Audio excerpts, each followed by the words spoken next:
सो है गाइस, स्वागत है आप सभी लोग का हमारे चैनल ओटाकू एनिमेशन पे। तो गाइस आज मैं एक्सप्लेन करने जा रहा हूँ बुक ऑफ स्पर के एपिसोड नंबर 383 को। तो अब इस एपिसोड के स्टार्टिंग में जूफेंग एलियन मेडिसिन किंग को अपनी एक 10 गेट की पिल दिखाते हुए कहता है कि ये पिल 12 गेट के 100 लिव्स हेवन फ्लावर और एक 10 गेट के इंग्रेडिएंट्स को मिलाकर के 10 गेट की पिल बनती है, जिससे कि हेवन रीचिंग पिल कहते हैं। और ये पिल मेडियंस और बोन्स को पहले की तरह बिल्कुल नया कर देती है। तो एल्डर हियान, क्या अब आप इसे अपने हाथों से बनाने के लिए काफ़ी ज़्यादा क्यूरियस हैं? क्या आप अपने आप को खुद से चैलेंज करना चाहोगे इस 10 गेट की पिल को बनाने के लिए? तो अब इधर जूफिंग की ये बात सुनकर एल्डर हियान भी थोड़ा सा हैरान होते हुए कहते कि स्टीबर जो, क्या आप मुझसे ये करने के लिए कह रहे हैं? लेकिन अगर क्या होगा अगर मैं इसमें फेल हो गया तो? इससे तो इतने ज़्यादा रेयर इंग्रेडिएंट्स की काफ़ी ज़्यादा वेस्टेज हो जाएगी।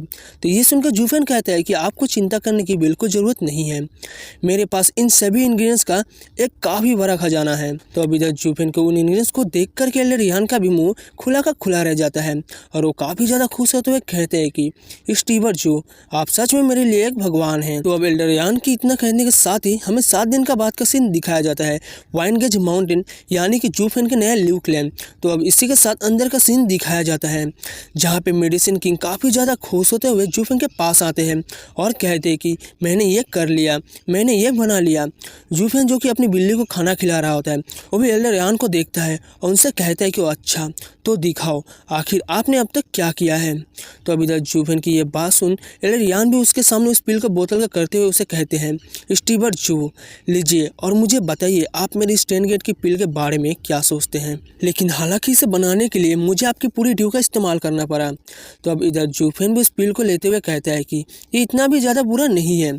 इतना कह करके जूफिंग उस बोतल में से पिल को बाहर निकालता है और अपने मन में कहता है कि ये तो एक 10 गेट की पिल है जो कि इस ओल्ड कोट को बनाने के लिए पहली बार थी।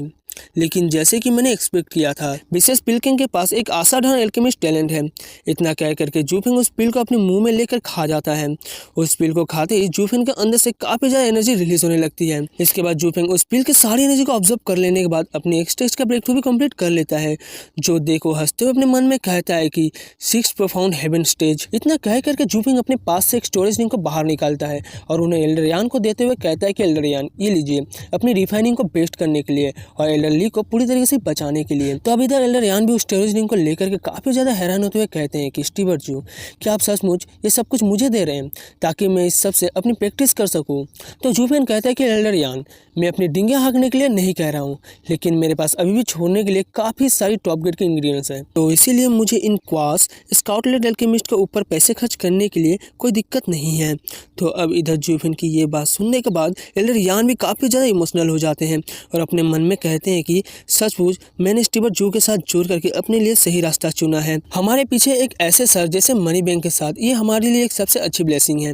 तो अब इधर जूफेन और यान ये सारी बात कर ही रहे होते हैं कि तभी वहाँ पे यूनाई भागते हुए आता है और जूफेन से कहता है कि बिग ब्रदर जू, बहुत ज़्यादा बुरा हुआ, गॉडफादर एक बहुत बड़े डेंजर में है। तो अब इधर यूनाई की ये बात सुन जूफेन भी कहता है डूगो जेंटियन एक फॉल और इनफ्लेक्सिबिलिटी के लिए काफ़ी ज़्यादा लॉयल है और आज का ये दिन किसी न किसी दिन आना ही था। तो अभी तो जूफिन की बात सुन करके यूनिया भी काफ़ी ज़्यादा हैरान हो जाता है और जूफिन से कहता है कि बिग ब्रदर जू, क्या आप इस सब के बारे में पहले से जानते थे? तो जूफिन कहता है कि हाँ बिल्कुल, क्यों नहीं। जब मैंने रीजेंट से लड़ाई लड़ी थी आपको ऐसा क्यों लगा? यहाँ तक कि जब डूगो आर्मी ने हमें चारों ओर से घेर लिया था तब भी मैं उन्हें पूरी तरह से नज़रअंदाज किया था। यह सब कुछ इसीलिए था क्योंकि मुझे पहले से पता था कि बाहर कोई है जो कि हमसे भी ज़्यादा डूगो जेंटियन को मरा हुआ देखना चाहता है। अब इधर ये सुनी यूनाई कहता है कि क्या वो कौन रॉन्ग है?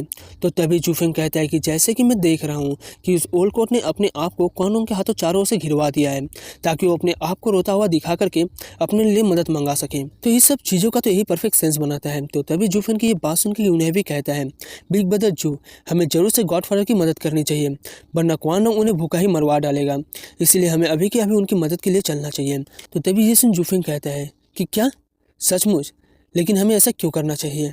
तो अभी तक जूफिन की बात सुनकर के यूनिया भी एकदम शांत हो जाता है, उसके पास कुछ भी कहने के लिए कोई भी शब्द नहीं रहता।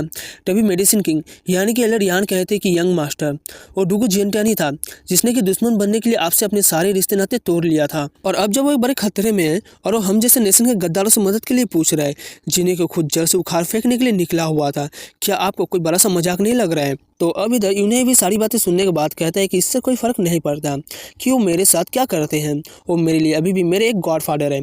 कुछ सालों तक उन्होंने मुझे अपनी फैमिली की तरह ट्रीट किया था। वो मेरे लिए हमेशा बहुत ज़्यादा दयालु रहे हैं।